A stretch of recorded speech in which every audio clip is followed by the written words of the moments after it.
nous avons des vocations. Et à ces vocations est attaché un grand prix. Et la bénédiction, c'est ce prix-là en fait. C'est un prix. Quand vous travaillez, vous voulez obtenir un prix. Quand ceux qui courent, ils veulent obtenir un prix. Et quand ce prix, vous l'avez obtenu, les choses ne sont plus comme avant. Déjà, c'est l'apôtre Paul qui le déclare dans Philippiens 3, notamment le verset 14 où il dit « Je cours vers le but pour remporter le prix de la vocation céleste de Dieu en Jésus-Christ. » Nous avons élevé le nom du Seigneur. Jésus nous a été donné comme une clé pour restaurer la bénédiction de Dieu dans nos vies. C'est lui la clé. C'est lui qui nous fait enfants de Dieu. C'est lui qui nous fait co-héritiers de son royaume. Nous devenons des fils et des filles de Dieu. C'est lui qui nous fait amis de Dieu. C'est-à-dire ce qu'on a perdu par la séduction du diable. Adam et Ève se sont détournés de Dieu. Jésus, le deuxième Adam, c'est celui qui nous ramène pleinement dans le faisceau de la gloire et de la bénédiction de Dieu, dans l'Éden, que tu peux expérimenter parce que tu te tiens vrai dans ta piété et engagé dans ta vocation céleste. Nous sommes tous sur la terre pour vivre une histoire, pour accomplir un témoignage. Et tu n'es pas là en vain. C'est que tu as compris que ton témoignage va s'inscrire dans cet évangile de Jésus. Tu as part avec lui. Souvenez-vous, un jour, Jésus a voulu laver les pieds de ses disciples. Alors, les disciples étaient un peu, on ne comprenait pas, mais comment ça, il va laver nos pieds? Voilà, les pieds sur lesquels on marche comme ça, et le maître va nous laver les pieds. Et Pierre a dit, ah non, non, non, surtout pas, tu ne peux pas laver mes pieds. Le Seigneur a dit, si je ne te lave pas les pieds, tu n'auras pas part avec moi. Alors là, il a dit, non, non, là, pas seulement les pieds, mais tout le corps. Tout le corps, parce que Pierre avait compris tout avec Jésus, tout pour Jésus, tout en Jésus. Il avait compris, parce qu'il avait lui-même dit, mais toi, tu as les paroles de la vie éternelle. Avec toi, la vie éternelle est assurée pour moi. Les histoires des religieux, là, moi, ce n'est pas ça qui m'intéresse. Ce qui m'intéresse, c'est la connaissance de Dieu, et cette connaissance est pleinement et parfaite en toi. Alors, je vais avoir part avec toi. Nous sommes là pour avoir part avec Jésus. Et nous nous souvenons bien de ce message que Pasteur Jocelyne avait donné avant que nous partions en mission, où il parlait de l'onction. Et que l'onction, en fait, c'est le oint en toi. C'est-à-dire Christ en toi qui œuvre en toi pour te sanctifier, pour te délivrer, pour te propulser dans le plan de Dieu pour toi. Et cette onction travaille. Et nous-mêmes sommes ici pour que cette onction puisse travailler, pour te donner les clés de la connaissance de Dieu, les clés pour que tu comprennes le travail que Dieu fait avec toi, pour fermer les portes de l'iniquité et ouvrir les portes de la bénédiction. Parce que le oint est en toi. Par le Saint-Esprit qu'il a envoyé, il travaille en toi à te convaincre de ce qui est bien, à te détourner du mal et à te révéler les vocations de Dieu qui reposent en toi. Et pour beaucoup d'entre vous, vous avez connaissance de ces choses. Vous avez reçu des visions, des songes, des prophéties et même des pensées fortes qui montent et qui sont établies en vous comme une connaissance inébranlable qui vous accompagne depuis des années. Et cette connaissance est là pour vous encourager. Et si vous ne rentrez pas dans ces choses, elle sera comme quelque chose qui va témoigner contre vous, que vous connaissiez la volonté de Dieu et que vous n'avez pas choisi de le faire. Donc, Jésus-Christ est la clé. Et en lui, nous avons tout parfaitement. Parce que lui, il nous rend parfaits. Lui, il nous rend parfaits, en fait. Avec Jésus, c'est comme quelqu'un qui a du potentiel, peut-être pour un sport. Ça peut être le foot, ça peut être l'athlétisme. Et cette personne qui a ce potentiel a néanmoins besoin de connaître les règles pour avoir du talent, pour savoir courir, savoir gérer l'effort, savoir maîtriser la distance. Et donc, du coup, il a besoin d'un coach. Et ce coach rendra toutes choses parfaites pour gagner. C'est ce qu'est Jésus pour toi. Il rendra parfait ton témoignage. Parce qu'il va te dire que non, ce n'est pas comme ça qu'il faut parler. Ce n'est pas comme ça qu'il faut réagir.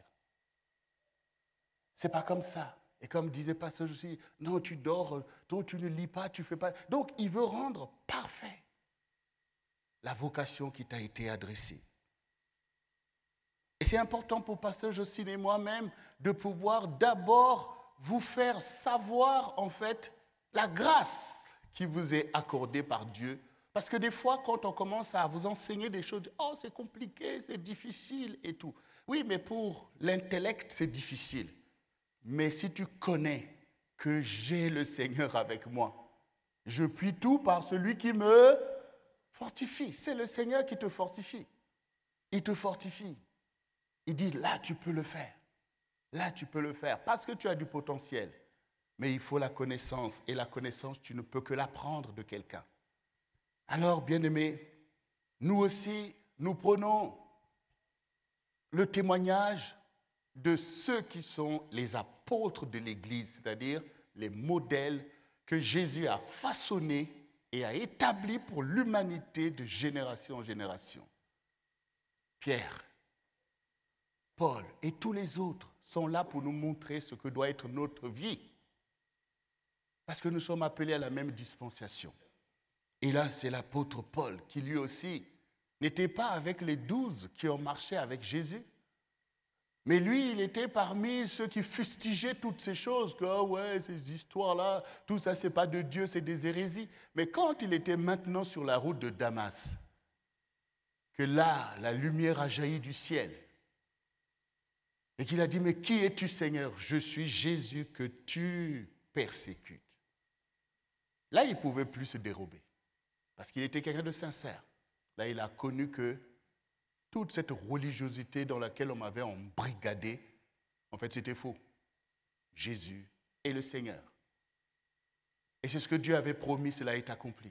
Emmanuel, Dieu parmi nous, c'est bien ce Jésus-Christ que nous avons crucifié. Mais il ne s'est pas contenté seulement de constater son désarroi, son désastre. Mais il a bien écouté, comme disait Pasteur Jocelyne, il faut bien écouter.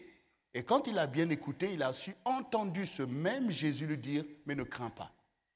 Ne crains pas, car je t'ai choisi. Vous voyez, il aurait pu se dire, ah, mais je me suis trompé, ces gens-là m'ont mis en l'air.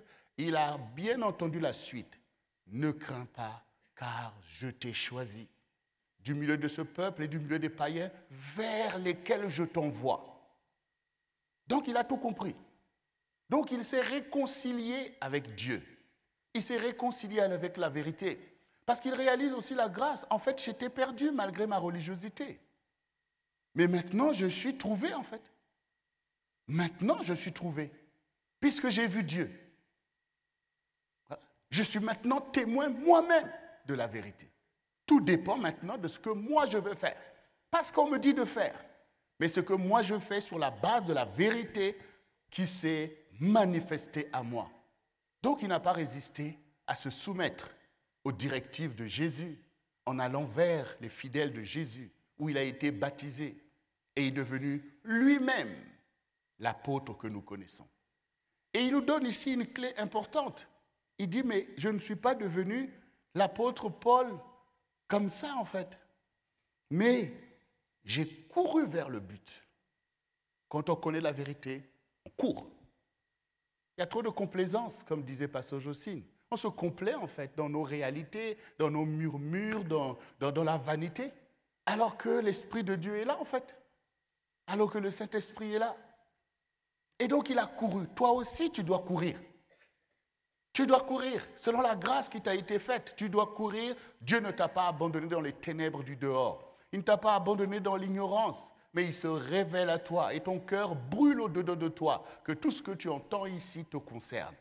Alors fais comme l'apôtre Paul, pour dire les choses anciennes sont passées et toutes choses deviennent nouvelles, parce que le temps devient précieux. Le temps devient précieux. Et dans l'actualité qui nous concerne aujourd'hui, la reine d'Angleterre est partie. Mais ça a été comme une surprise. Une surprise pourquoi? Et pourtant, elle avait 96 ans. Ah, elle a bien vécu. Et elle a régné pendant 70 ans. Mais cela paraissait à tout le monde que non, elle est là. Elle est là, ça, elle ne peut pas partir. Mais elle est partie. Mais au moins, elle fait partie des gens qui n'ont pas tergiversé avec leur destinée, qui n'ont pas traîné les filles, mais elle a couru. Elle laisse derrière elle un royaume établi encore pour des siècles. Elle s'est assurée de ces choses, du bon ordre de ces choses. Vous voyez, c'est ça, répondre à une vocation. Et se donner pleinement pour que cette vocation soit bien accomplie, parce qu'elle est utile. Elle est nécessaire, en fait. Et quand nous tous ici en France, on était là en train de regarder tout ça, de voir toutes ces traditions, toutes ces réalités, ces choses bien réglées et tout ça, on se dit, mais nous, parfois, avec notre démocratie, on ne sait pas qui on va voter, après c'est un tel. Ça nous paraît être des choses un peu plus assurées, plus bon, à chacun son régime. Je ferme la parenthèse. Mais je voulais quand même vous montrer que cette dame n'est pas célébrée en vain. Elle avait donné sa jeunesse à ces choses. Elle ne s'est pas dit à l'époque où la vocation avait frappé à sa porte que je suis belle, je veux vivre ma vie comme ceci, comme cela. Elle a accepté sa vocation. Et si ces choses sont aujourd'hui utiles pour les Anglais et par-delà pour notre génération, à plus forte raison, ta vocation à toi qui s'inscrit dans l'évangile de Jésus. Elle est importante en fait. Elle est importante. Il ne faut pas voir les choses seulement dans les apparences. Ben oui, c'est la reine d'Angleterre et tout. Mais dans la vocation céleste, tu ne sais pas en fait ce que toi tu représentes. Et ces gens-là, ces personnes qui sont nos modèles, Pierre, Jean, à leur époque, ils n'étaient pas aussi célébrés comme nous on les célèbre aujourd'hui.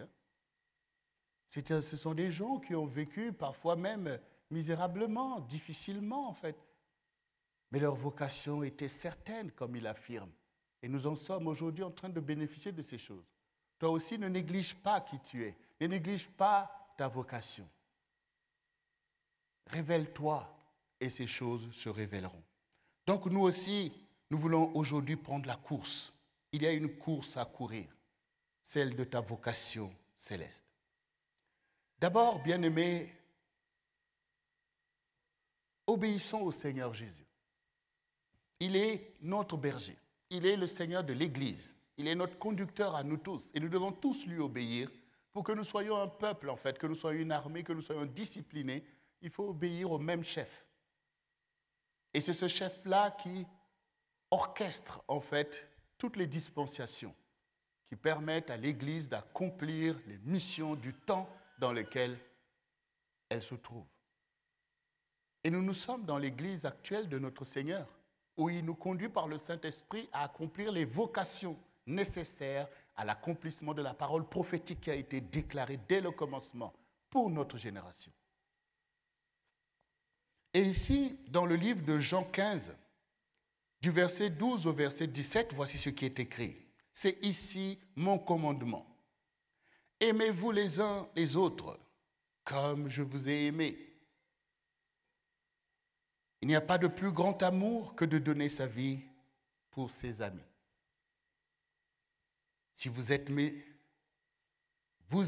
mes amis. Si vous faites ce que je vous commande. Je ne vous appelle plus serviteur parce que le serviteur ne sait pas ce que fait son maître. Mais je vous ai appelé ami parce que je vous ai fait connaître tout ce que j'ai appris de mon Père. Ce n'est pas vous qui m'avez choisi, mais moi, je vous ai choisi. Je vous ai établi afin que vous alliez et que vous portiez du fruit. Et que votre fruit demeure, afin que ce que vous demanderez au Père en mon nom, il vous le donne. Ce que je vous commande, c'est de vous aimer les uns les autres. Tout part de l'amour. Sans amour, nous n'allons rien faire. Parce que ces choses que Dieu demande nous dépassent. Pourquoi Satan a parfois du succès parmi les hommes quand ils enseignent le manque d'amour, en fait, c'est-à-dire l'égoïsme, l'individualisme. C'est parce qu'il sait qu'en ayant ce caractère égocentrique, égoïste, nous n'allons pas poursuivre les vocations de Dieu. Parce que les vocations de Dieu seront toujours pour nous un don de soi. C'est-à-dire que c'est nous qui allons nous donner pour les autres. Mais dans une génération individualiste, les vocations s'éteignent. Parce qu'il n'y a plus personne qui veut se lever pour aller se décarcasser pour l'autre. Chacun est impressionné déjà par ses propres réalités. J'ai pas ceci, je souffre, il me manque ceci, il me manque. Plus tu dis qu'il te manque des choses, et moins tu verras ce qui manque aux autres. Voilà. Tout ça, c'est des pièges, en fait, de la manipulation de Satan dans tes pensées pour te dire, mais oui, mais il te manque ceci, tu ne peux pas, tu n'as rien, tu ne peux pas donner, tu ne peux pas aller secourir les autres, tu ne peux pas donner du temps aux autres parce qu'il te manque le temps pour ce que tu as à faire, pour tes plaisirs, pour ceci, pour cela. Vous voyez? Mais ici, le Seigneur, d'abord, il nous dit, aimez-vous les uns les autres. Et nous connaissons la loi. La loi, c'est d'abord que tu aimeras l'Éternel, ton Dieu, de tout ton cœur, de toute ton âme, de toute ta pensée, de toute ta force. Si tu accomplis cette loi, il n'y a rien qui va t'empêcher d'obéir à Dieu. Parce que tu l'aimes, en fait. Mais le Seigneur, Jésus, est celui qui nous a enseigné aussi à nous aimer les uns les autres.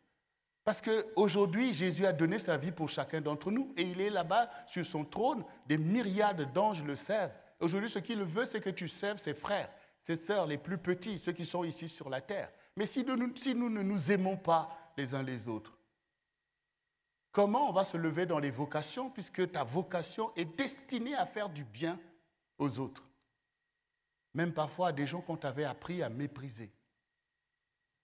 Et donc le Seigneur, il dit, il n'y a pas de plus grand amour que de donner sa vie pour ses amis. C'est-à-dire qu'il est venu nous enseigner le grand amour, c'est-à-dire l'amour de Dieu. Pas le petit amour calculé, intéressé, si je fais ça, j'aurai ça. Non, le grand amour, l'amour qui a créé le monde. L'amour qui est Dieu. Et donc le Seigneur veut montrer ici que cet amour de Dieu que vous devez porter dans vos cœurs se concrétise par l'amour de celui qui est devant toi, pour lequel je veux te mobiliser. Donc il faut d'abord accepter cet amour. Il faut que tu acceptes l'amour de Dieu. Et l'amour n'est pas le sentiment là sur lequel tu penses que c'est ça l'amour. Quand tu sens que tu as un sentiment favorable, que oh, je t'aime, mais l'amour c'est plus grand que ça. Voilà. L'amour c'est un pouvoir d'accomplir la loi de Dieu. C'est un pouvoir de dépasser les limites et accomplir une œuvre parfaite, l'œuvre de Christ. C'est ça l'amour, je peux. C'est quand tu sens que tu peux, là tu as l'amour en fait. Parce que l'amour peut tout. L'amour ne craint pas. L'amour peut tout. Nous le lisons nous-mêmes dans 1 Corinthiens 13. L'amour peut tout en fait. Donc il faut d'abord recevoir cet amour qui peut tout. Pour suivre déjà Jésus, qui est notre Seigneur que nous disons. Mais il fallait avoir déjà cette révélation de l'amour de Dieu pour le suivre, parce que ce n'était pas simple de le suivre. Tu te mettais en danger d'être avec lui, en fait. Ils étaient menacés, des lapidations, toutes sortes de choses. D'ailleurs, même ta famille, est-ce que leur famille était tellement que, alléluia, ils suivent Jésus? C'est compliqué. Aujourd'hui, toi aussi, Satan a mis plein de barrières autour de toi pour t'empêcher d'aller vers les gens pour lesquels tu as une vocation. Satan met plein de barrières, de race, de rang social, de tout ça, il vient enfermer des vies, des destinées. Il faut pulvériser toutes ces barrières. Comme rappelait Pasteur Jocelyne, Jabez. Il a demandé la bénédiction qui était étends mes limites. La bénédiction, c'est quand tes limites s'étendent en fait. Ce n'est pas quelque chose d'étriqué. Étends mes limites.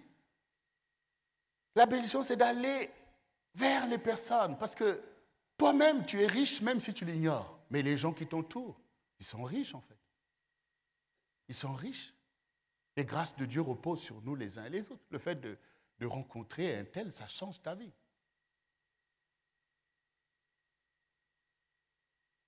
Le fait de rencontrer un tel, même si au moment où Dieu t'envoie vers cette personne, la personne te paraît être nécessiteuse, mais tu ne sais pas ce qu'elle est pour ta vie. Regardez, quand Jésus était vers nous, il sait que notre condition était difficile. Mais regardez comment il se réjouissait. Il dit, vous êtes mes amis. Voyez, donc il n'est pas en train de dire, oh, vous là, j'en ai assez de vous, que ça finisse et puis que je m'en aille, des pauvres gens comme vous. Non, il était réjoui parce qu'il connaît le dessein de Dieu qui repose sur chacun de nous. Donc il considérait ses propres disciples comme des gens importants. Il dit, quand je reviendrai dans ma gloire, vous serez assis sur des trônes comme moi. Donc il les faisait rois déjà. Voyez? Donc quand le Seigneur, et ça se voit même dans la communion du Saint-Esprit, comme disait Pasteur Jossi, nous sommes parfois étonnés de voir ce que Dieu dit de nous, des uns et des autres en fait. Et ça, c'est l'amour qui peut tout. Et donc maintenant que nous acceptons l'amour du Seigneur, le Seigneur nous dit, je ne vous appelle plus serviteur. Un serviteur, on lui donne des ordres, et tu fais, et puis on te paye un salaire. Tant pis, il dit non, vous êtes mes amis. Pourquoi? Mais parce que je vous ai donné la connaissance de Dieu. Parce que vous connaissez ce que fait le Père, en fait. Et souvenez-vous ce que dit la parole, Dieu ne fait rien sans en avertir ses serviteurs, les prophètes. C'est-à-dire que Dieu te met dans le secret. Il te montre des choses qui sont la gloire du royaume. Et quand vous avez accès à ces choses, ça veut dire que vous partagez cette royauté. Et d'ailleurs, quand vous regardez ce qui se dit sur les plateaux par rapport au royaume d'Angleterre, vous avez vu qu'à un moment donné, on vous explique que la reine appelée le prince le plus grand, c'est qui? Philippe, non. Non, le fils de Charles, William. Donc, par rapport à Harry, ben, la reine prenait de faire venir William pour prendre un petit déjeuner particulier avec lui. Et ce n'est pas qu'elle n'aimait pas Harry, mais elle savait que c'est William qui va hériter de la royauté et pas Harry. Parce que c'est comme ça dans l'ordre. Mais pourquoi elle avait besoin de partager ces moments-là? C'est de communiquer la royauté. C'est de le mettre dans les secrets de la royauté, en fait. Donc, quand maintenant Jésus te dit que tu n'es plus que mon serviteur ou ma servante, tu es mon ami, ça veut dire qu'il veut partager la royauté de Dieu avec toi. Pour que toi aussi tu règnes. Pour que toi aussi tu règnes, que tu ailles faire alliance avec les peuples. Mais tu as besoin de connaître les secrets, les clés, notamment les secrets de l'onction. Tu as besoin de savoir ces choses. Comment on fait telle chose? Comment on chasse les démons? Comment on emmène à la repentance quelqu'un qui est buté? Donc Jésus va te conférer des secrets qui vont permettre à la puissance de se manifester au travers de ta vocation. Donc le Seigneur dit, vous êtes mes amis et nous sommes tous éligibles à cette amitié de Dieu. C'est la vérité. Il faut seulement se disposer, être intéressé en fait. Si maintenant, quand la reine d'Angleterre fait venir William pour partager des moments intimes avec elle, si William s'était montré désinvolte, qu'est-ce qui allait se passer? Il allait se passer ce que vous lisez dans la Bible, où souvent Dieu a évincé l'aîné pour le plus jeune. Saül a été évincé par son attitude, qui était incompatible avec la dispensation de Dieu. Il aimait des choses que Dieu n'aime pas. Et donc Dieu avait trouvé en Jacob l'attitude qui correspond à son onction. Donc c'est ça la réalité. Donc si Jésus te dit tu es mon ami, mais que tu ne communies jamais dans cette amitié, rien ne va se produire. Hein. Il n'y aura pas mariage. Hein. Si quand je parlais avec Jocelyne, on s'était arrêté seulement à parler que comme ça, on n'allait pas être là. Hein. À un moment donné, il faut aller en profondeur pour partager des choses les plus intimes pour pouvoir accéder à des choses. Donc le Seigneur te dit, tu es mon ami, il faut croire et il faut communier avec cette amitié. C'est-à-dire, intéresse-toi à ce qui intéresse le Seigneur. Seigneur, mais comment tu règnes? Comment tu vas résoudre tel problème? Comment tu vas sauver notre génération? Seigneur, regarde comment l'ennemi prend position, les esprits de contrôle, comment tu vas faire? L'enlèvement de l'Église, toutes ces choses, il faut t'intéresser à des choses qui permet au Seigneur de voir ton intérêt, te dire, bon, viens, je vais t'enseigner. Regarde, telle chose, telle chose. Et plus Dieu te donne la connaissance, ce n'est pas en vain qu'il donne la connaissance. Il donne la connaissance pour exercer lui-même, en fait, son règne sur la terre. Et le Seigneur dit, ce n'est pas vous qui m'avez choisi. Voilà. Nous tous avons besoin de savoir que le fait même qu'aujourd'hui tu viennes au Seigneur, que tu t'appliques, c'est un choix de Dieu en fait. Parce que la Bible dit clairement que personne ne peut s'approcher de Dieu si lui-même ne t'a pas attiré à lui. Si Dieu ne veut pas de toi, tu ne sauras même pas comment te repentir en fait. Il faut le savoir. Donc le fait même qu'aujourd'hui tu sens cet élan de t'humilier, de changer, c'est que Dieu t'a lui-même choisi. Et il veut tout simplement te faire rentrer dans les choses. Vous savez, quand les enfants arrivent au monde, ils ne se disent pas que, bon, je suis venu dans ce monde et je découvre cette femme, c'est qui? C'est soi-disant ma maman, et ça c'est papa, ça c'est tout ça. L'enfant, il s'éveille à ces choses. Mais il a besoin d'apprendre que non, ce sont ses parents qui l'ont fait venir là, en fait, qui ont choisi en fait qu'il vienne. Et après, il découvre que c'est Dieu qui a fait toutes ces choses. Nous découvrons au fur et à mesure que l'amour nous conduit dans la voie de Dieu, que c'est lui qui nous avait choisi le premier. Mais il dit ici, je vous ai choisi et je vous ai établi. Donc ça veut dire que le choix de Dieu repose sur nous et nous avons tous la révélation des choses auxquelles nous sommes appelés. Mais ce choix ne suffit pas, il faut l'établissement.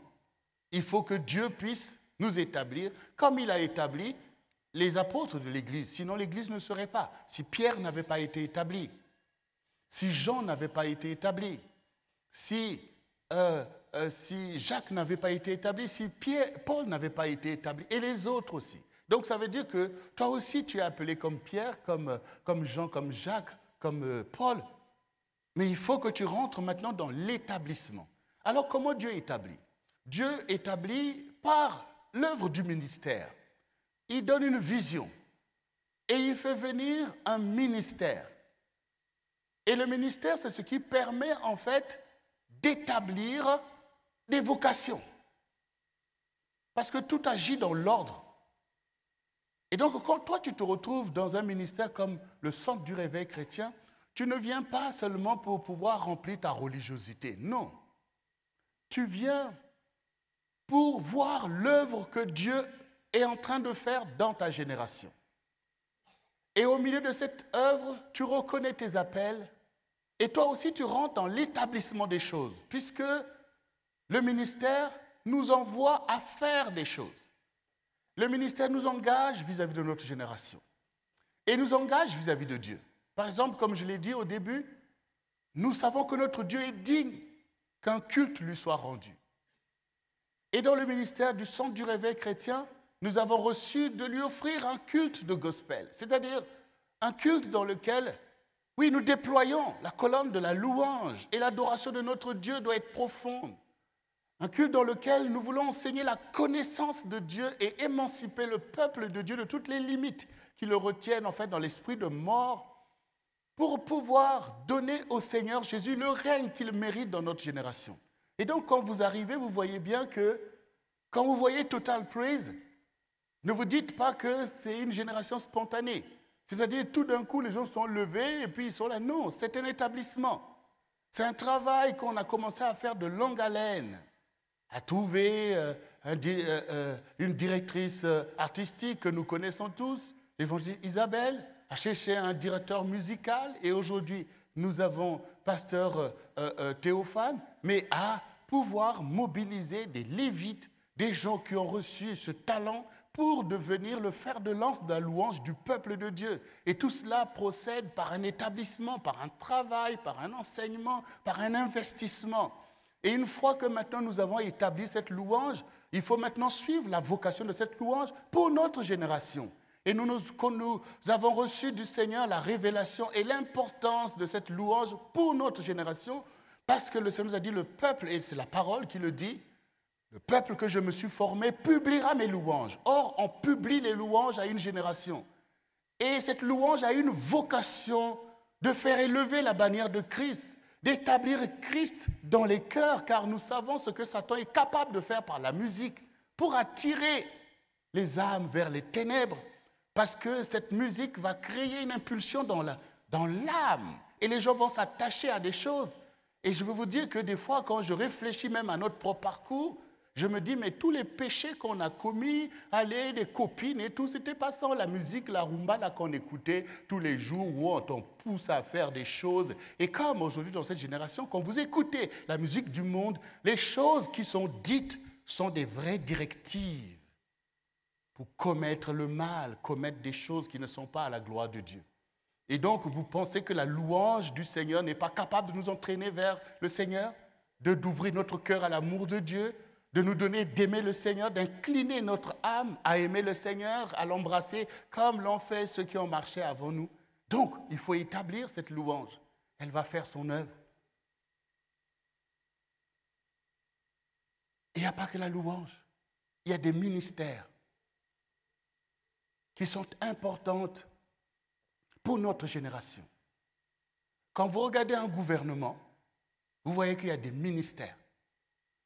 Le ministère de l'économie, c'est l'ensemble des compétences, des talents, des moyens financiers pour conduire le peuple français sur le domaine économique.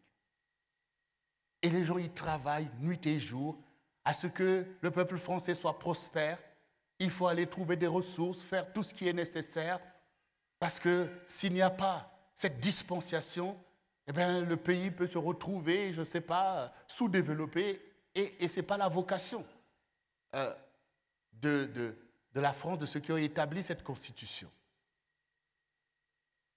Le ministère de l'Éducation, c'est de faire que toutes les connaissances scientifiques, toutes les connaissances qui existent, que le peuple français en soit doté. Alors, il faut prendre des décrets pour que très tôt les parents emmènent les enfants à l'école et l'enseignement est obligatoire parce qu'on veut voir le peuple français à un niveau de vie dans sa génération. Je vous prends ces exemples pour que vous compreniez quand on parle des ministères dans l'Église que Jésus a institués, ce n'est pas pour la bonne forme en fait. Ce n'est pas pour la bonne forme. Tous ces ministères procèdent au règne du Seigneur qui a promis de conduire son peuple dans de verts pâturages auprès des eaux paisibles. Et ces ministères sont là, reposent aussi sur toi. Dieu a besoin des apôtres.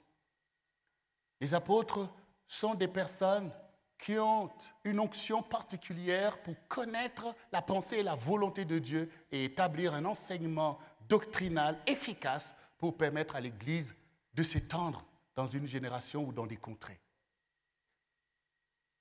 Le renseignement est fondamental pour nous donner la connaissance de Dieu et nous montrer la bonne direction que nous devons suivre pour ne pas tomber dans le piège des faux prophètes et des faux docteurs. Et ce n'est pas en vain que Dieu a établi ce ministère, c'est afin de sauver de génération en génération l'humanité. Si ce ministère manque, ben Satan a le boulevard pour emmener des choses fantaisistes, des religiosités en fait tronquées. Et les gens vont aller faire des choses terribles sous prétexte que c'est Dieu qui leur demande de faire ces choses. Dieu a besoin des prophètes. Les prophètes sont ceux dont la prédication et l'enseignement emmènent la crainte de Dieu. Ce sont eux qui révèlent les temps dans lesquels nous nous trouvons. Et par leur enseignement, tout se justifie. Nous connaissons l'action de Dieu. Nous recevons des avertissements. Parce que Dieu règne et il règne au présent. Et ils seront là pour nous dire la pensée de Dieu. C'est nécessaire, ces ministères-là. Dieu a besoin des évangélistes. Il a promis de sauver l'humanité. Mais s'il n'y a personne qui prêche, comment les gens qui sont égarés dans la séduction, dans les plaisirs de la chair, vont-ils sauver leurs âmes et se tourner vers Dieu? La parole doit résonner. Parce que le Seigneur dit, mes brebis connaissent ma voix. Elles me suivent. Mais la voix de Dieu, c'est nous qui la faisons retentir aujourd'hui, pour que les brebis entendent. Ces ministères sont importants. Et il ne faut pas se laisser avoir par tout ce que l'on peut entendre, le discrédit qu'on jette sur les ministères, à croire que l'Église est là pour je ne sais pas quoi. Non, ce sont des choses importante dans leur exercice, parce que c'est comme ça que Dieu agit. Les ministères de pasteurs, de bergers sont nécessaires. Parce que vous voyez vous-même que quel que soit votre âge, vous avez besoin du conseil pastoral pour des décisions que vous prenez, pour ne pas vous perdre vous-même. Si vous vous contentez de la sagesse humaine, vous allez vous perdre. Toutes les personnes que vous lisez dans la Bible ou tous ces grands qui méprisent Dieu, vous n'êtes pas, humainement parlant, vous n'êtes pas plus intelligents que eux.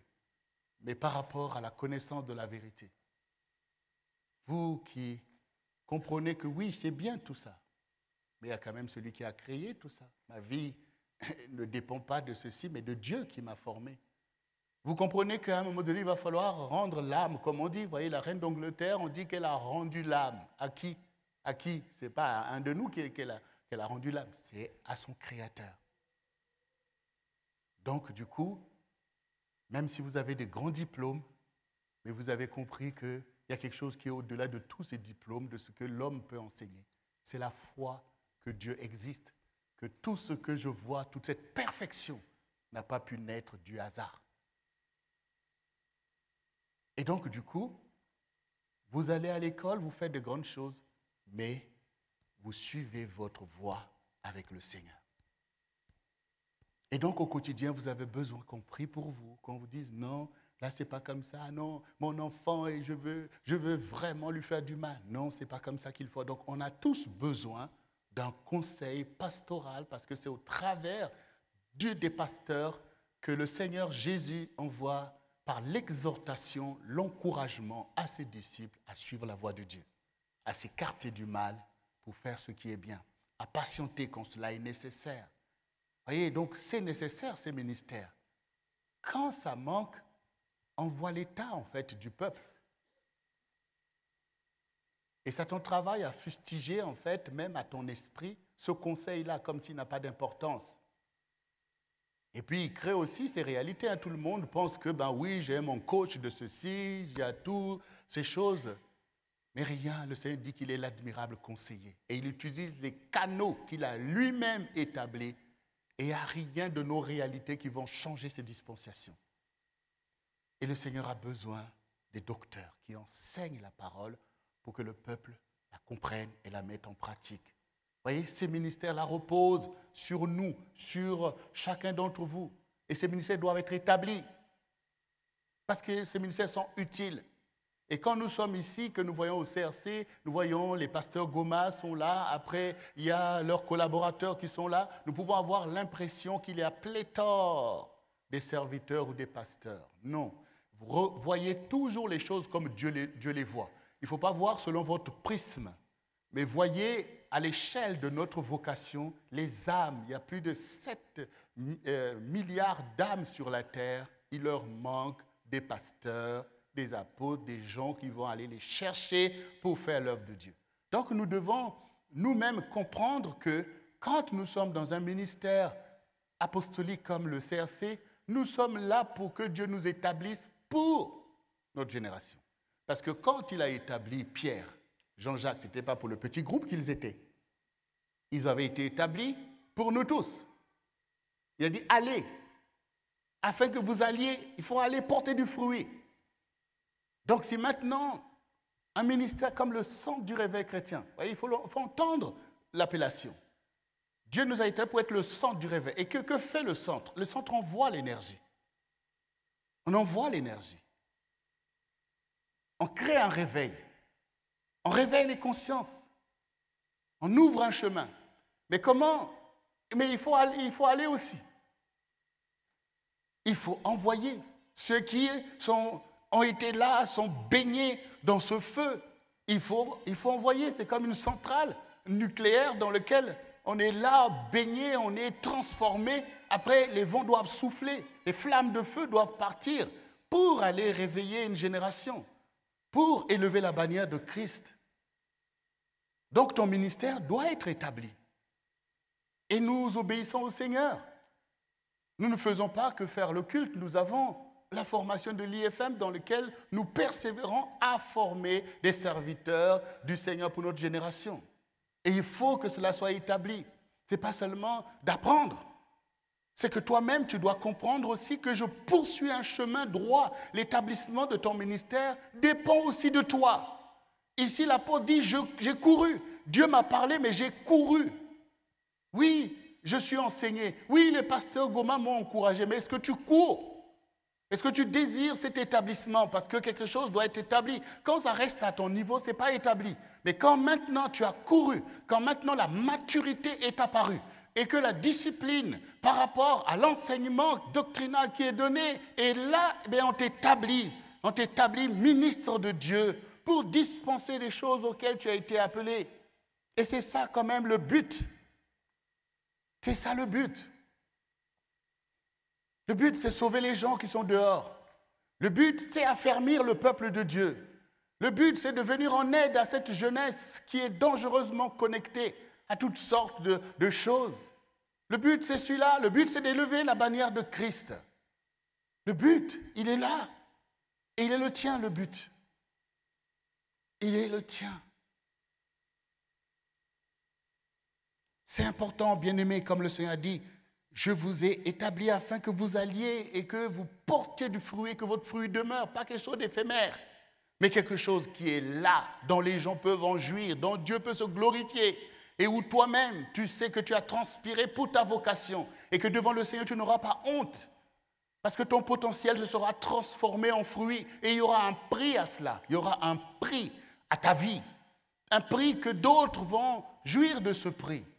Il faut que tu cours, il faut que tu t'intéresses à l'œuvre du ministère.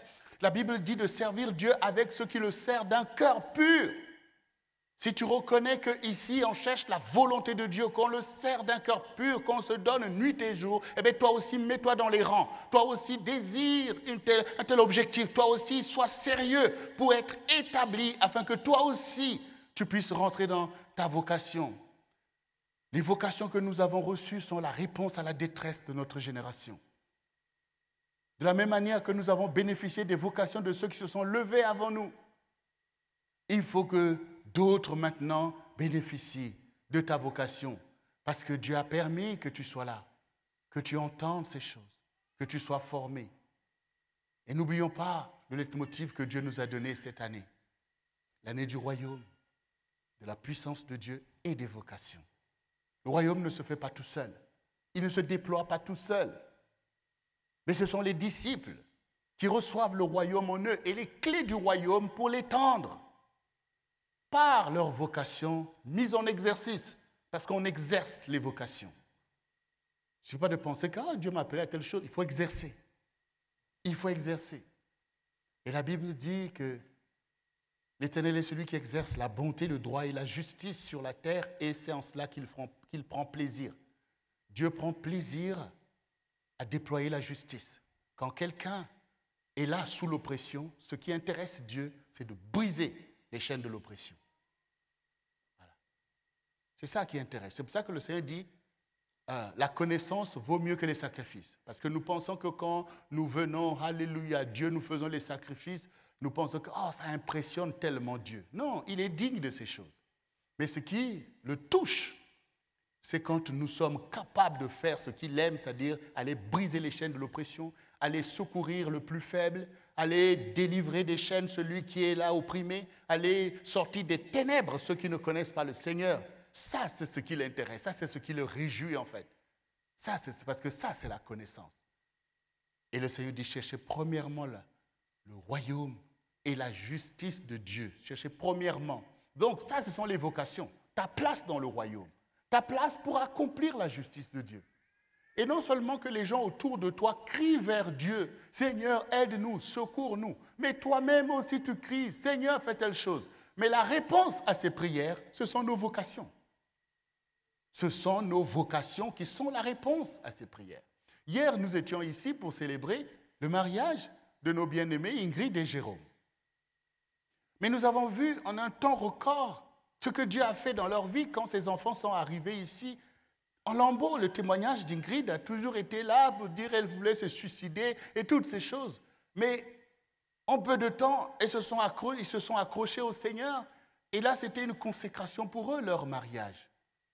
Mais si nous, on n'avait pas répondu à l'appel, comment ces choses allaient pouvoir être opérées dans leur vie? Donc vous voyez que vos vocations sont la réponse à la détresse des gens, en fait.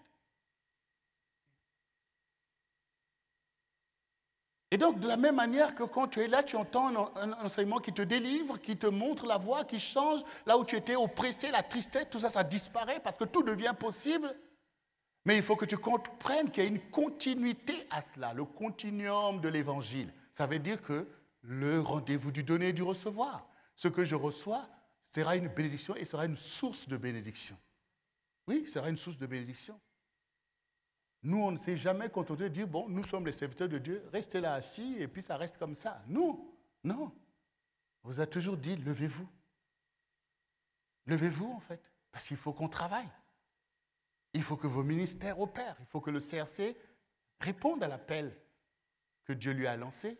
Nous voyons quand nous allons partout, mais quand est-ce que vous venez vers nous, mais quand est-ce ceci? Ils nous attendent, en fait. Ils nous attendent. Mais le temps que nous sommes ici, même au Congo, là où nous partons, d'où je suis moi-même originaire, disent, mais oui, mais pasteur, telle chose. Mais oui, il y a un temps pour tout. Parce que le temps que Dieu nous a donné pendant toutes ces années, c'était d'abord de former des élites pour le réveil. Mais une fois que nous avons formé, comme le Seigneur lui-même a fait, il va falloir qu'on envoie, en fait. Il va falloir que vous soyez établis, et que vous alliez, et que vous portez du fruit, et que votre fruit demeure, et que votre joie soit parfaite. Donc là, c'est l'année des vocations. C'est l'année des vocations. Il y a besoin des missionnaires, là. On va réenchanter la mission. Ah ben oui, notre génération se perd, en fait. Oui, tu as tout compris. On va réenchanter des vocations, bien-aimés. Et je l'ai déjà dit dans la formation, et avoue que là, il est temps maintenant de ne pas rester dans les égoïsmes. Oui, tout ça. Quand tu es là, vois ta vocation. Quel que soit ce que tu fais, même si tu es ingénieur de je ne sais pas quoi. Vous voyez, on est dans un monde maintenant globalisé. Ça veut dire aujourd'hui, tu peux habiter dans tel coin de la terre et travailler en France par la connexion. Donc, tu peux aller en mission, en fait. Et continuer à travailler bien, comme il faut. Donc, il faut avoir cette ouverture maintenant. D'ailleurs, ça se voit, non? Il y a des gens qui vont, je ne sais pas dans quelle île, c'est là-bas qu'ils travaillent. Les sociétés, les entreprises, et aujourd'hui, trouvent l'avantage de travailler comme ça. Au lieu d'avoir des locaux, des trucs compliqués, si tu rends le service qu'on te demande, tu auras ton salaire. Donc, ça va aider ta vocation. Mais on va envoyer, en fait. Vous n'avez pas entendu là ce qui se passe? Demandez à pasteur René, il va vous dire. Hein.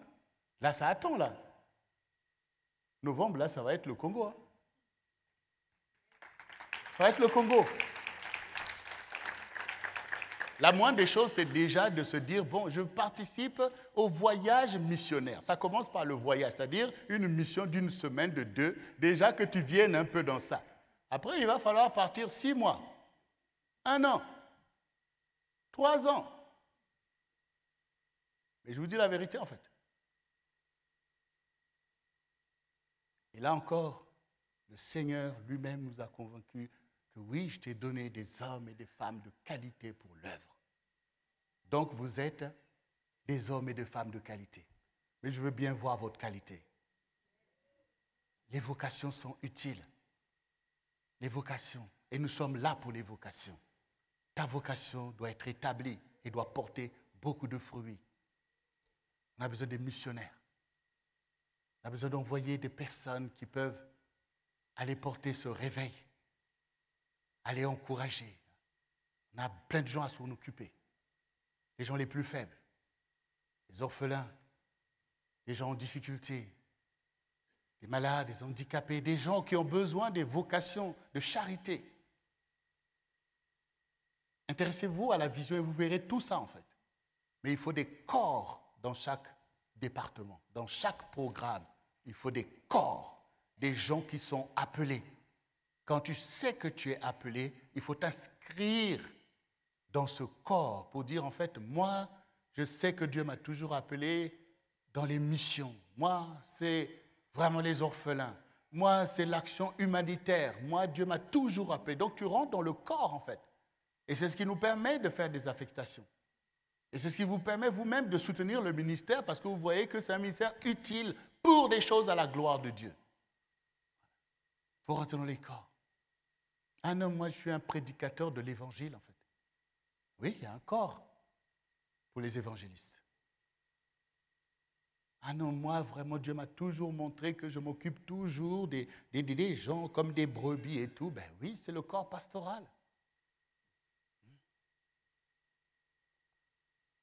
Ah moi je me vois toujours en train de louer.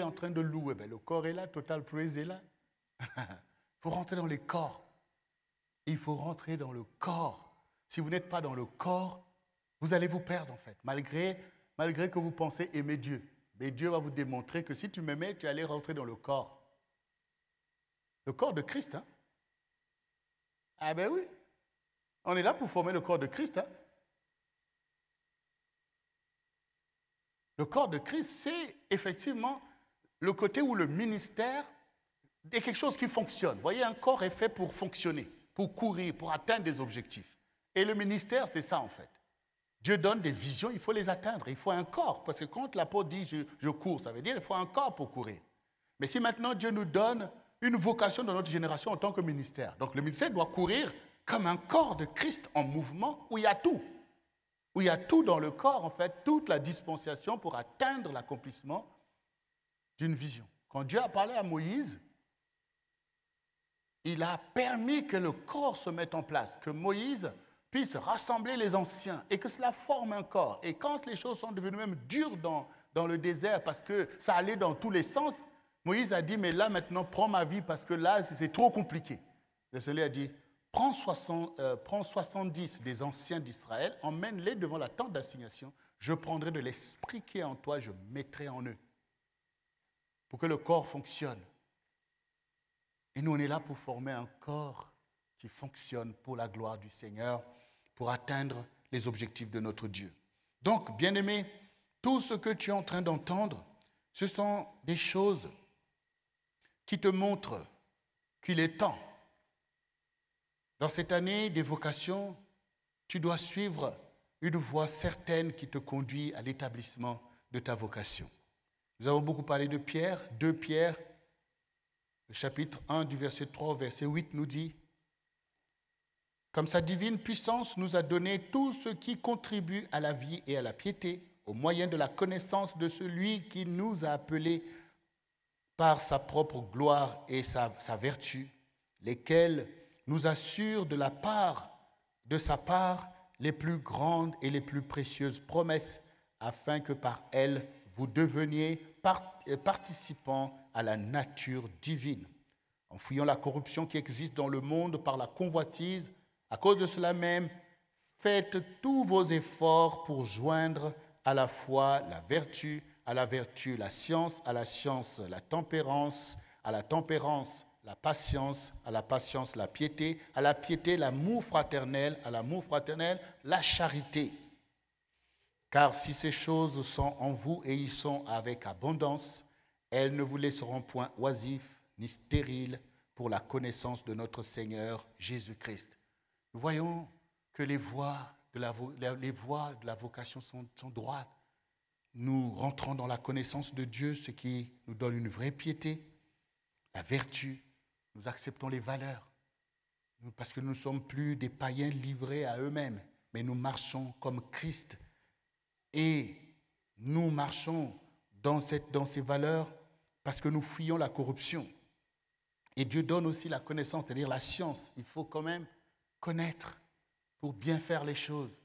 Et parfois, quand on regarde même dans les familles chrétiennes, les choses ne sont pas bien faites. Entre l'époux et l'épouse, ce n'est pas bien. Les parents, les enfants, ce n'est pas bien. Alors que ces choses sont connaissables. On sait comment faire pour que ces choses soient à la gloire de notre Seigneur. Et la patience, la piété, l'amour fraternel, comme nous avons dit, et ces choses doivent être en abondance. En abondance, l'amour de Dieu. En abondance, l'amour fraternel. En abondance, pas un peu. Mais il faut se libérer son cœur. Il faut se laisser aller dans cette dans cette dispensation, dans cette mouvance, dans ce paradigme de l'amour de Dieu, il faut aller à fond. Il faut qu'on soit comme les chrétiens qui étaient avant, en fait. Ils étaient là, ils voulaient même être là ensemble. Ils étaient cet amour sincère. Quand on est là, on vient au culte. D'ailleurs, tu dois même venir. Ah, je viens bien avant l'ouverture parce que je dois rencontrer un frère. On va parler, on va échanger. Vous voyez, il faut aller à fond. Ces choses doivent être en abondance. Sinon, tu resteras un peu stérile et tu ne pourras pas atteindre la perfection. Alors, bien-aimés, j'aimerais vraiment tirer une conclusion à tout ce que nous avons entendu, parce que l'objectif, comme nous le voyons dans Ésaïe 55, le verset 6 à 11 qui nous dit « Cherchez l'Éternel pendant qu'il se trouve, invoquez-le tandis qu'il est prêt, que le méchant abandonne sa voie et l'homme d'iniquité ses pensées, qu'il retourne à l'Éternel qui aura pitié de lui, à notre Dieu qui ne se lasse pas de pardonner, car mes pensées ne sont pas vos pensées et vos voies ne sont pas mes voies, dit l'Éternel. Autant les cieux sont élevés au-dessus de la terre, autant mes voies sont élevées au-dessus de vos voies et mes pensées au-dessus de vos pensées. Comme la pluie et la neige descendent des cieux et n'y retournent pas sans avoir arrosé, fécondé la terre et fait germer les plantes, sans avoir donné de la semence au semeur et du pain à celui qui mange, ainsi en est-il de ma parole qui sort de ma bouche. Elle ne retourne point à moi sans effet, sans avoir exécuté ma volonté et accompli mes desseins. Bien-aimés, Dieu ne nous parle pas en vain. Tout ce que vous entendez, tous les enseignements, toutes ces prédications, tous ces conseils visent tout simplement à faire de vous un canal pour la volonté de Dieu. Maintenant, ce que tu as entendu doit être comme cette pluie qui féconde la terre, ta terre, pour porter ce fruit à la gloire de Dieu. Il faut répondre au Seigneur. Et la bonne réponse que dont notre Dieu est digne, c'est l'obéissance. Il faut dire, oui Seigneur, tu m'as choisi, j'accepte parce que ton plan est bon. Pour ma vie, je veux que ma vie serve à quelque chose. Et donc, je suis content de voir que tu m'as donné une vocation auprès de toi-même. Donc, il est temps pour nous que nous puissions féconder maintenant même notre génération. Que nous puissions apporter une réponse à notre génération par les vocations des uns et des autres. Il est temps que ceux qui, jusqu'ici, ont été formés, encouragés, répondent pleinement, en fait, à l'appel. Il faut s'en rendre disponible. Parce que le travail est là. La tâche est ardue. Mais nous sommes remplis d'amour et de zèle pour notre Dieu. Nous ne sommes plus dans la tiédeur. Et nous ne sommes pas intéressés aux convoitises du monde. Nous ne sommes pas intéressés à faire commerce avec le diable. Nous sommes intéressés à élever le Seigneur, qui a donné sa vie pour nous tous. Nous aussi, on donne notre vie dans l'affaire. Jésus ne nous a pas dit d'aller être crucifiés sur une croix, mais il nous a dit de vivre pour que d'autres parviennent à la connaissance de la vérité. Nous aussi, on va aller à l'aventure de l'Évangile pour que d'autres en bénéficient. Ce que tu reçois, d'autres doivent le recevoir au travers de toi. Alors, bien-aimés, répondons favorablement à cet appel. Nous avons vu le royaume se déployer au milieu de nous depuis que l'Éternel nous a dit, nous voyons cette mobilisation du royaume, des choses que l'Esprit fait au milieu de nous. Mais il est temps aussi de comprendre qu'il a parlé de la puissance de Dieu pour impacter nos vocations qui doivent s'exercer. Pendant qu'aujourd'hui nous sommes ici au culte, nous avons des bien-aimés de Total Praise qui participent à la course de la Parisienne, mais nous voulons les festivals qui arrivent, les missions qui se déploient. Nous voyons que c'est le royaume qui se déploie. Mais ce royaume va se déployer parce que nos vocations suivent le mouvement. Nos vocations répondent. Chacun se met en place comme une armée qui veut conquérir quelque chose. Nous voulons conquérir les promesses de Dieu. Et ces promesses de Dieu vont renverser l'imposture de Satan. Les promesses de Dieu vont secouer la vallée des ossements pour que les ossements desséchés deviennent une grande armée pour l'Éternel. Et le centre du réveil chrétien ne portera pas son nom en vain, parce que tous vont reconnaître que oui, ils nous ont emmené un esprit de renouveau. Et chacun de vous est appelé à ces choses. Pasteur Jocelyne et moi-même, nous voulons être effectivement à la tête d'une grande armée des serviteurs et des servants de Dieu. Nous voulons impacter la culture de notre temps par les richesses que Dieu a données à l'Église. Quand le Seigneur dit vous êtes la lumière du monde et le sel de la terre, cela veut dire que, oui, par notre témoignage, chacun recevra du Seigneur. Et il faut aimer les gens. Même ce que tu dis, oh, ce sont, vous savez, quand on dit, oh, ce sont des païens. Vous savez, les païens, ce sont les non-juifs, en fait. Quand vous êtes non-juif, vous êtes païen. Donc, ce n'est pas une insulte. Vous voyez? Mais l'important, c'est que le Seigneur avait dit aux enfants d'Israël, j'ai d'autres brebis qui ne sont pas de cette bergerie. C'est là aussi, il faut que j'aille les chercher. C'est pour ça qu'il avait envoyé ses propres disciples vers les nations pour faire des disciples. Donc, ce qui importe, c'est d'être disciple de Jésus. Et nous sommes les disciples du Seigneur comme Pierre, comme Jean, comme Jacques, c'est-à-dire les enfants d'Israël et nous-mêmes réunis, un seul Seigneur et un seul troupeau. Alors, bien-aimé, toi, tu as entendu cette parole et tu sais qu'elle s'adresse à toi. Je veux que tu puisses te lever selon ta vocation et que désormais ta marche soit en cohérence avec ta vocation. Parce que nous, en tant que responsables, on a besoin de constater cette maturité. Nous avons besoin de constater cette fidélité.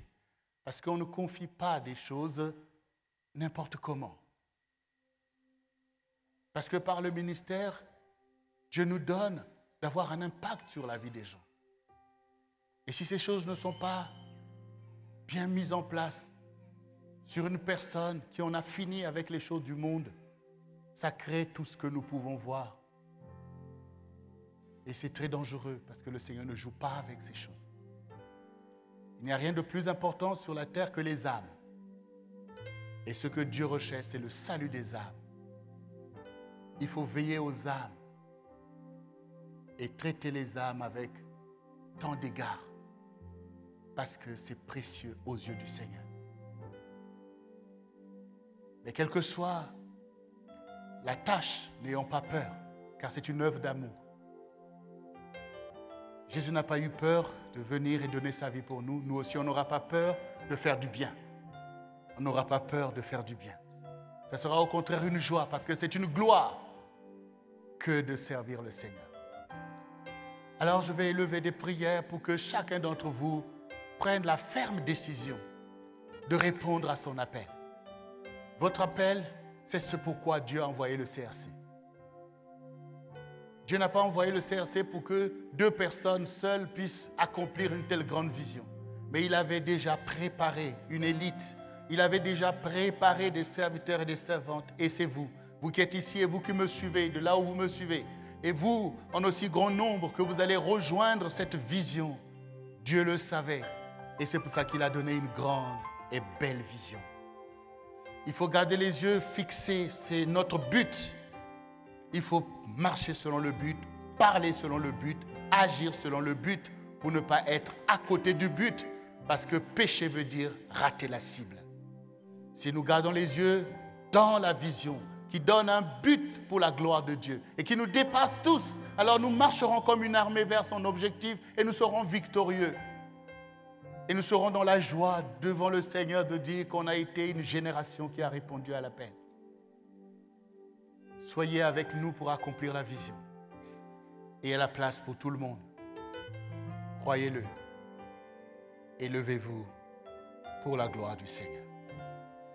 Levez-vous. Et vous aussi qui me suivez, levez-vous de là où vous êtes. Parce que je vais invoquer le Seigneur. Parce que c'est le moment où, dans cette année, que les vocations vont se déployer. Les vocations vont se déployer. Il y a une onction pour ça. Il y a une onction pour répondre à l'appel.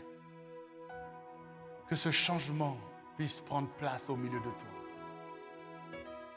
Alléluia. Alors, bien-aimé, répète après moi ces quelques paroles sur lesquelles je vais intercéder en ta faveur. Seigneur Jésus, j'ai entendu l'appel parce que je reconnais que tu m'as appelé. Dès le sein de ma mère, tu m'avais déjà indexé. Et que le temps est venu, Seigneur, pour que je puisse rentrer dans ma vocation. Que je sois établi au milieu de ton peuple et de ma génération pour te servir de canal. Pour que par mon témoignage, d'autres témoignages parviennent à l'émancipation. Aujourd'hui, j'ai compris que tu es la clé. Tu es ma clé, Seigneur, car je te fais confiance, parce que c'est toi qui vas m'utiliser. J'accepte l'amour de Dieu dans mon cœur. J'accepte l'amour de mon prochain. Et je réponds à l'appel de l'amour de Dieu. Je veux être utile à quelque chose. Ce que tu as toi-même mis en moi.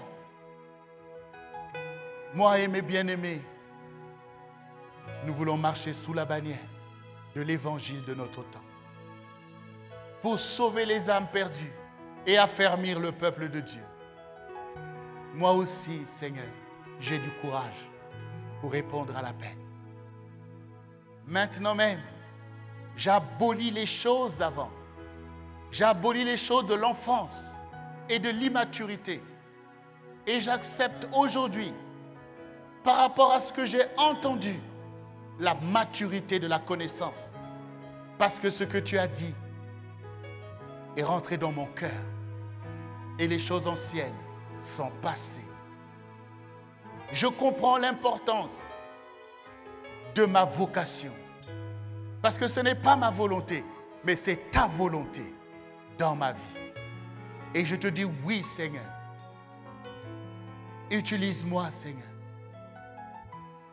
afin que ma vie ait un sens et que ma joie soit parfaite quand je verrai ton œuvre prospérer dans mes mains, prospérer dans le sang du réveil chrétien. Parce que je t'ai donné ma vie, Seigneur. Saint-Esprit, viens et conduis-moi dans toute la vérité. Conduis-moi dans toute la révélation. Conduis-moi dans toute la puissance de Dieu et dans toute la gloire de Dieu. Me voici, Seigneur. Je renonce à Satan et à ses idéologies. Je renonce à ses mensonges, à son égoïsme et à sa manipulation. Et je renonce à l'esprit du monde, esprit d'égarement et de duplicité. Je renonce à ces choses et je reçois l'Esprit de Dieu. Je brise les liens qui me retenaient dans les choses d'en bas. Et j'accepte maintenant même la communion du Saint-Esprit. Car désormais, je suis un vent et une flamme de feu à la gloire de Dieu. Saint-Esprit, agis, Seigneur, et établis ma vocation. Exerce ma vocation en moi. Je me soumets à cette dispensation. Moi et mes bien-aimés, nous servirons l'Éternel de génération en génération. Merci pour cette grâce, Seigneur. Merci pour ton regard favorable. Et je renonce à tous mes péchés et à toutes mes transgressions par le sang de Jésus qui me lave et me purifie maintenant même. Et par cette parole qui s'incarne en moi et par le Saint-Esprit qui me oint de la justice de Dieu. Maintenant même, je suis semblable à toi. Merci, Seigneur Jésus-Christ. Merci pour ton onction dans ma vie. Conduis-moi, Saint-Esprit, en nouveauté de vie, selon ma vocation, selon mes appels. Car je dis oui, Seigneur. Lève tes mains vers le Seigneur maintenant même. Alléluia. Éternel Dieu vivant, ta parole est vivante. Et c'est la parole que tes enfants ont reçue. Maintenant, Saint-Esprit, souffle sur eux maintenant même, afin qu'ils soient ces vents que tu recherches et ces flammes de feu capables d'embraser par l'Évangile cette génération. Agis maintenant même dans leur entendement, Seigneur, pour enlever les pensées d'égarement, pour enlever tous les plans que l'ennemi avait mis en eux pour les égarer loin de leur vocation. Mais aujourd'hui, sur la base de cette parole, je déclare qu'ils sont affranchis maintenant même de cette manipulation de l'ennemi et qu'ils reçoivent favorablement dans leur cœur, dans leur esprit, la révélation de leur vocation et le pouvoir de l'accomplir au nom de Jésus-Christ, parce que tu es là, leur Rédempteur. Car ce temps, Seigneur, a été établi. C'est l'année des vocations maintenant même, Éternel, ô Dieu, pour tes enfants, Seigneur éternel, qui se tiennent là comme une armée sous la bannière de Christ. C'est pourquoi, au nom de Jésus, qui a le pouvoir de vous affranchir des choses anciennes. Rentrez dans cette nouveauté, dans la révélation de ta vie, dans la main du Seigneur. Car ainsi parle l'Éternel, je connais les projets que j'ai formés sur vous, projets de paix et non de malheur, pour vous donner un avenir et de l'espérance. Alors, rentre maintenant même dans ce plan de Dieu et agis avec tout l'amour que tu as reçu, l'amour du Seigneur et l'amour de ton prochain. Marche dans cette voie, car l'amour est parfait, parce que l'amour, c'est Dieu. Laisse l'amour guérir ton cœur.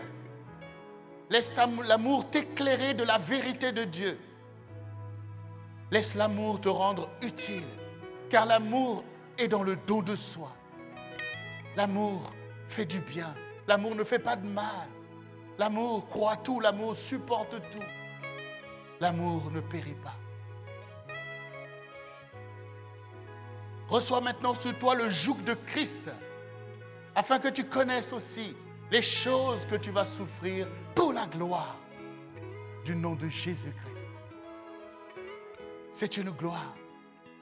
Afin que tu connaisses les choses auxquelles tu as été appelé pour que ta vie soit féconde pour l'Évangile. Oui, que l'amour du Seigneur t'éclaire maintenant même et que la vision de l'œuvre du ministère te saisisse maintenant même afin que tu connaisses que ces choses sont un poids de gloire sur ta vie et sur ta maison de génération en génération. Sans du réveil chrétien, tu es. Alors révèle-toi maintenant même, car l'Éternel prend plaisir à faire briller sa face sur toi, afin que tu puisses révéler la gloire à ta génération. Car le Seigneur fait de ton âme le siège de sa gloire, afin que cette génération connaisse l'approche du vrai Dieu. Ne crains pas, car tu as été équipé. Et c'est sur le terrain que tu auras la révélation de ce pouvoir fort au milieu de toi. Sors du sommeil de la mort. Réveille-toi, lève-toi et marche. Réveille-toi, lève-toi et marche. Le but est devant toi et les voies du Seigneur ne te sont pas cachées. Alors marche. Sers Dieu avec ce qui le sert d'un cœur pur. Sois oint maintenant même de la connaissance de Dieu et de la gloire de Dieu qui descend sur toi maintenant même. Car l'amour du Seigneur brûle au milieu de toi. Et maintenant même, tu connais que tout devient possible. Tout devient possible. Tout devient possible. Ne crains pas ces choses grandes que Dieu t'a montrées. Ne crains pas, car l'amour pourvoit à toutes ces choses. Et l'amour, c'est Dieu. À celui qu'on a beaucoup donné, on demandera beaucoup. Et tu as beaucoup reçu. Tu as beaucoup reçu. Alors rends le fruit maintenant même. Rends la gloire au Seigneur. En faisant l'œuvre de sa volonté. Il t'envoie pour faire cesser des cris de douleur, pour enchanter la vie des plus jeunes, pour donner un avenir là où il y avait le désespoir. Tu es un instrument. Tu es un instrument. Tu es un peuple et une armée pour l'évangile dans ta génération. Vous êtes mes amis, dit le Seigneur. Faites mon œuvre. Faites mon œuvre, car je suis doux et humble de cœur.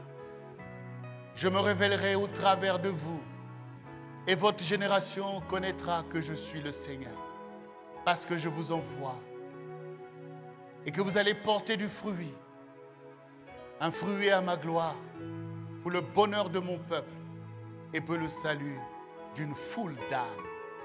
Et votre joie sera parfaite jusque dans l'éternité. Parce que j'ai trouvé bon de vous utiliser pour ma gloire. Parce que je vous aime. Et que je marche au milieu de vous afin que vous connaissiez que je suis vivant et que mon esprit est abondamment répandu au milieu de vous. Recevez-le et devenez mes amis. Et qu'au travers de vous, que cette génération voit ma lumière et mon salut, car vous êtes le sel de la terre. Je vous envoie là où la mort avait régné pour amener la vie, car mon esprit de vie est au milieu de vous. Et je vous donne beaucoup, car les âmes m'appartiennent.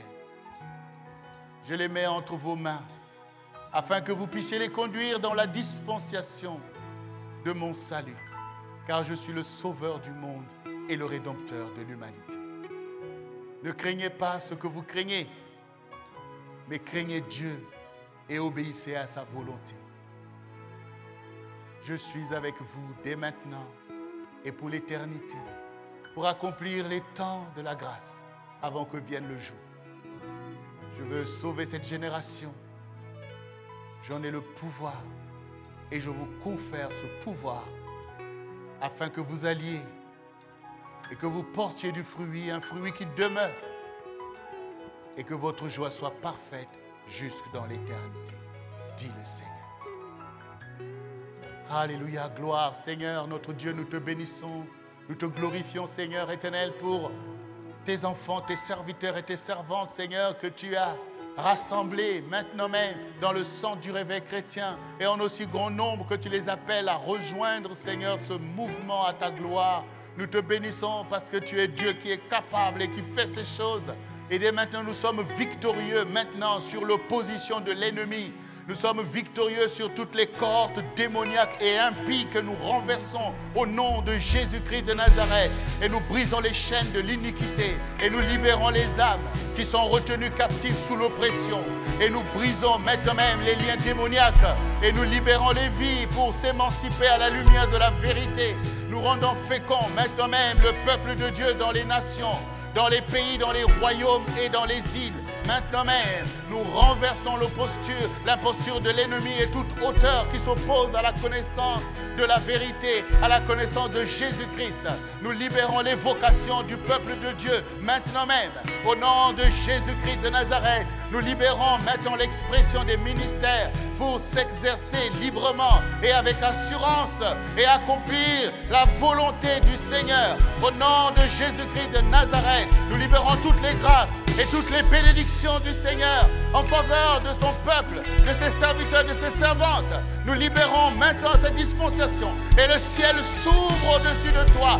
Maintenant même, les anges du Seigneur descendent et montent sur l'échelle qui descend maintenant même. Car la colonne de nuée s'est érigée et la colonne de feu la nuit maintenant même. Et nous libérons cette communion avec l'Esprit du Seigneur. Nous libérons la connaissance de Dieu et la crainte du Seigneur maintenant même qui permet l'accomplissement de cette dispensation. Reçois maintenant même, reçois cet investissement, reçois maintenant cette guérison, reçois cette délivrance, reçois maintenant même cette émergence de tes vocations maintenant même. Recevez au nom de Jésus-Christ de Nazareth et j'appelle les anges du Seigneur à exercer cette dispensation selon qu'il est écrit qu'ils sont nos compagnons de service. Je libère le service des vocations maintenant même et des ministères. Agir dans la dimension du réveil spirituel, dans la dimension de la gloire de Dieu, dans la dimension de la puissance du nom de Jésus-Christ de Nazareth. Et je ravage au milieu de toi le royaume de Satan, là où il s'était érigé depuis des générations. Il est brisé au nom de Jésus-Christ de Nazareth, qui libère ta vie et ta maison et ta famille, car les choses anciennes sont passées. Et voici l'Éternel précipite Satan sous nos pieds maintenant même, et que ses cordes sont brisées et dispersées. Dieu te rend libre d'exercer son évangile. Il te rend libre d'exercer son évangile. Il te rend libre de saisir les promesses de Dieu et de les accomplir pour ta maison et pour ta génération. Au nom de Jésus-Christ de Nazareth, je déchire le filet de l'oiseleur et je libère les âmes pour Christ. Les âmes se tournent vers Christ maintenant même. Et ta maison se tourne vers Christ. Et ta famille avec toi. Et tous tes amis Car maintenant la révélation est libérée. La révélation de Christ. La révélation de Christ maintenant même par le Saint-Esprit qui est répandu sur toi, répandu sur ce lieu. Au nom de Jésus-Christ de Nazareth. Et j'élève la bannière de Christ vers les nations, vers les pays et les royaumes et vers les îles. Tout est possible, dit le Seigneur. Tout est possible pour toi maintenant même. Ne crains pas, mais libère ton zèle, car le temps est propice, le temps est fécond, le temps est favorable, le temps est à la gloire de Dieu. Le temps est à la gloire de Dieu. Voici la bannière des impies est renversée, car la gloire est révélée. Dieu fera des prodiges et des merveilles, des miracles sans nombre. Dieu va le faire. Dieu le fait maintenant même. Saisis ces choses. Si tu crois, tu verras la gloire de Dieu. Si tu crois, tu verras la gloire de Dieu. Tu la verras dans ton quotidien. Tu verras l'intervention divine. Tu verras l'aide du Seigneur. Tu verras l'œuvre de ton Dieu. Tu verras le souffle du Saint-Esprit t'animer. Il en est ainsi maintenant même. Au nom de Jésus, je livre au feu les maladies qui oppressaient ta vie. Et les chaînes qui te retenaient captif sont maintenant brûlées comme les liens qui étaient sur Samson, qui se sont brûlés par le feu de l'onction. Je livre maintenant à la puissance de cette onction de libération de ta vie toutes ces choses qui te retenaient captif. Toutes les oppressions démoniaques sont pulvérisées au nom de Jésus-Christ de Nazareth pour laisser place à la communion du Saint-Esprit qui te conduira dans la gloire de Dieu maintenant même. Et par le feu de cette onction qui consume les œuvres de la chair qui gangrénaient ta vie, tous ces péchés qui te retenaient captif soient maintenant consumés par le zèle de la communion du Saint-Esprit qui te montre la voie que tu dois suivre. Je brise toutes ces addictions au nom de Jésus-Christ de Nazareth, quel que soit leur nom, leur dimension. Je les pulvérise maintenant même au nom de Jésus, ton Rédempteur, par l'onction de qui tu es affranchi maintenant même. Reçois le miracle que tu espères, que tu entends maintenant même, qui agit physiologiquement au milieu de toi pour te guérir et te délivrer, qui agit maintenant même dans le domaine sentimental pour t'affranchir de l'oppression, maintenant même, qui agit psychologiquement pour te libérer de toutes les torpeurs et les phobies qui avaient tenu ta vie en captivité, qui agit spirituellement maintenant même pour pulvériser l'opposition de Satan devant toi et ouvrir ton chemin dans la gloire de Dieu. Si le Fils vous a franchi, vous serez réellement libre. Sois réellement libre pour Dieu. Sois réellement libre pour Dieu. Sois réellement libre pour l'œuvre de Dieu. Sois réellement libre pour élever la bannière. Sois réellement libre pour révéler la gloire. Sois réellement libre pour entrer dans ta vocation. Sois réellement libre. Satan, tu es vaincu. Tu es pulvérisé. Tes cordes démoniaques et impies sont brisées, dispersées devant la gloire de Dieu qui se révèle pour son peuple, pour le sang du réveil chrétien international. Au nom de Jésus-Christ de Nazareth. Et je libère l'œuvre du ministère. Je libère l'accomplissement des vocations, l'exercice efficace des ministères pour atteindre le but de Dieu maintenant même, pour le sang du réveil chrétien. Alléluia. Gloire au Seigneur. À lui la gloire. Alléluia.